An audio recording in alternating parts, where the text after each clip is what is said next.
In this video, I am going to explain you how to determine the electric field on the equatorial point of the dipole. So in the last class we discussed about the electric field on the axis of the dipole. If you are not yet watched that video, I just put the link in the description, just go and watch. So first I am going to start with, I have a positive charge here and negative charge here. The separation between these two charges should be 2a. This is my plus q and minus q. The dipole moment is always from negative to positive. So now I am going to find the electric field on the equatorial point. Sir, what is the equatorial point? The equal distance from the both the charges. So the equal distance from the both the charges means I am going to consider this is my point here. So I have to take the distance always from the center of the dipole. So this is going to be your r. So this is total distance is 2a. This distance is a and this distance to be a. So this is my required point x. So now I just want to find the electric field on the point x due to the positive charge as well as the negative charge. So the electric field from the positive charge is always going outwards. It is moving always in the outward direction. So with respect to this point, my electric field is in this direction. This is my E plus Q. This is the electric field due to this plus charge. So for the negative Q charge, my electric field is always going into the charge. So with respect to this point, my electric field is going in this direction. This is called your E minus Q. Right? So now I just want to find the net electric field at point x. So the magnitude of E plus Q and E minus Q are equal because both the charges are in equal distance and equal magnitude, right? So my electric field is depending upon the charge as well as the distance. Here I can simply write the magnitude of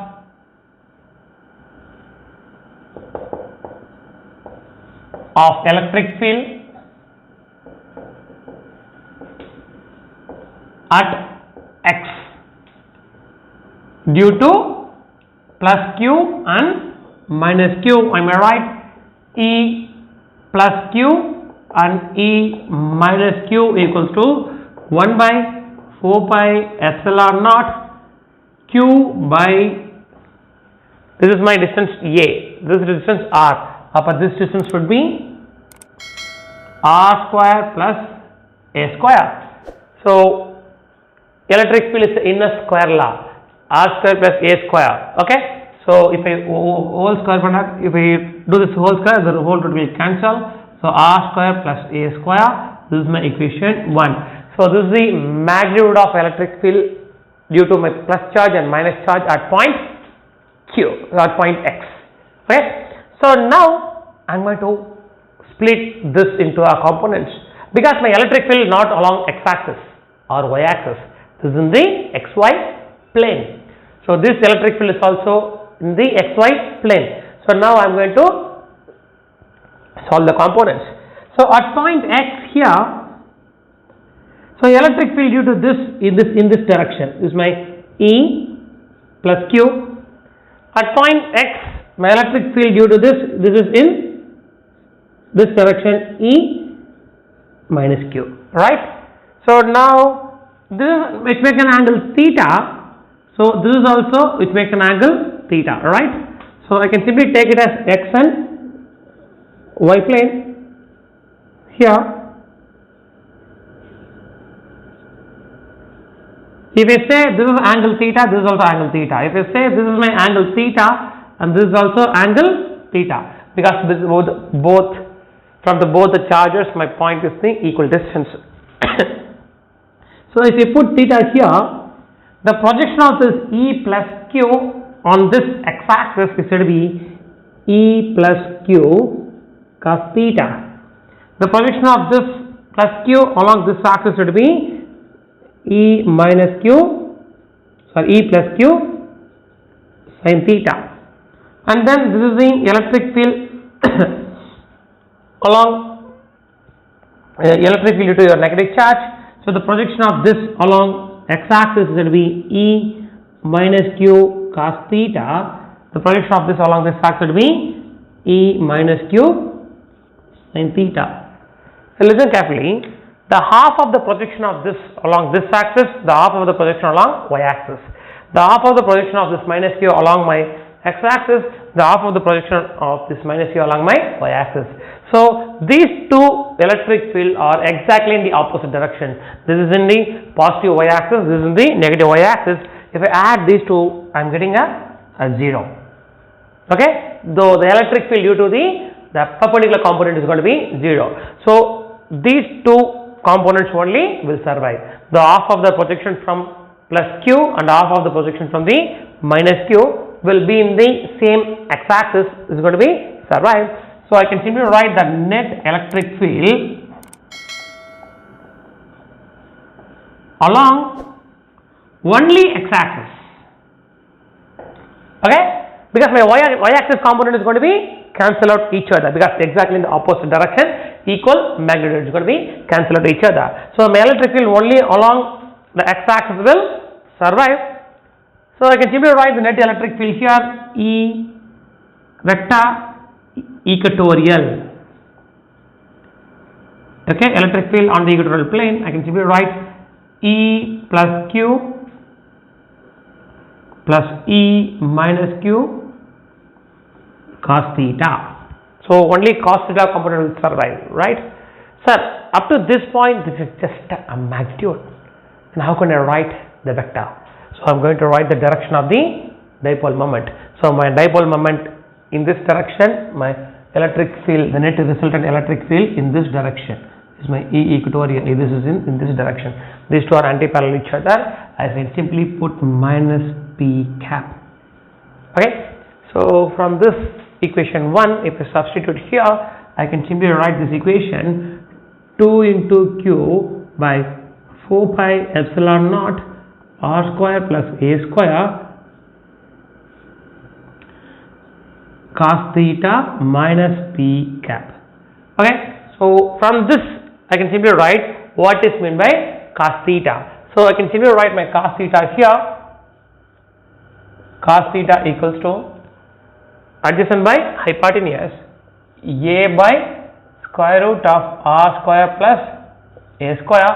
So if I substitute this cos theta value here, then I may write I will just write minus here 2q by 4 pi epsilon naught r square plus a square a by r square plus a square power 1 by 2 P cap, right? So if I write this equation simply, 2aq is P magnitude into unit vector is nothing but P vector. So I can simply write the numerator P cap minus divided by 4 pi epsilon naught r square plus a square power 3 by 2. This is my E equatorial. So I already told you my dipole is the two equal and opposite charges separated by a very small distance. For that condition, I can simply write when your R is very much greater than A, I can simply read this expression here from this equation. If I neglect this A square term here, I can simply write this term, my E equatorial equals to minus P cap P vector by 4 pi epsilon naught r cube. This is the condition for when your R is very much greater than A. So your E equatorial is a negative of P vector. Why it is negative of P vector? Because my resultant electric field at point X is in this direction, my dipole moment is exactly in the opposite direction. So with respect to my dipole moment, I can find the electric field directions. Okay, so in the next session I will explain, I just compare the relationship between electric on the axial plane and the electric field on the equatorial plane. So if you have any doubt in this concept, just write your comments in the comment section. I will try to explain in the next class. So first I will teach you the relationship between E axial and E equatorial plane, right?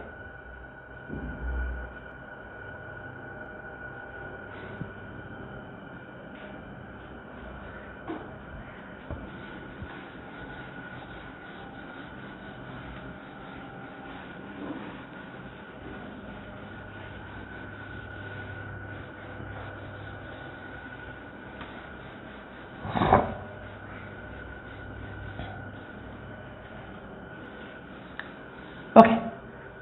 So if I consider an electric dipole here, the separation point is this to be 2a, the dipole moment in this direction, right? So the dipole moment is in this direction. So my electric field lines is flow from here to here, right? So this is my, if I am measuring the electric field at point P, it's called E axial.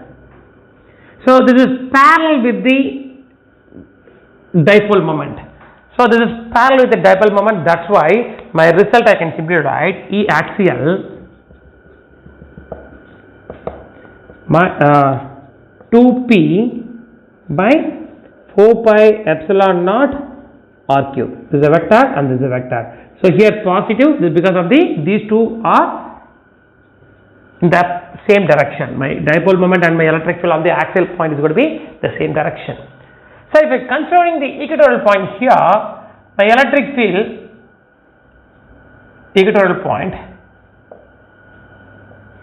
is exactly anti-parallel with this. So I can simply write this equation here, E equatorial vector equals to, because these are the anti-parallel vectors, then I will write minus of p vector by 4 pi epsilon naught r cube. So then I may rewrite my E axial by E equatorial. I can simply write my E axial that is equals to minus of twice of E equatorial, right? So this is also a vector. So my E axial is nothing but, if I just substitute this value here, I can simply write my E axial equal to minus of twice of E equatorial. Or if I want only the magnitude, I can simply write my E axial equals to 2 times of E equatorial, right? So if I know electric field due to the dipole on the axial point, I can calculate for the equatorial point. If I know equatorial point, I can calculate for the axial point, right? So vice versa, we can calculate, we can use this formula. So most of the cases they won't use this, prefer this minus sign here. They only we are going to consider only the magnitude part. Okay, so I just stop at this point. If you like this video, share with your friends and subscribe our channel for the more content. So the problems I will do it in a separate video. Okay, the problems from your electric field and your Coulomb's law, I will do it in a separate video. If you want that video, just write your comments. I will put more problems from this electrostatics one. So next we have a practicals for your 12th grade and 11th grade in a separate playlist in our channel. Just go and check it and share with your friends. Thanks for watching. We'll meet in the next video. Thank you.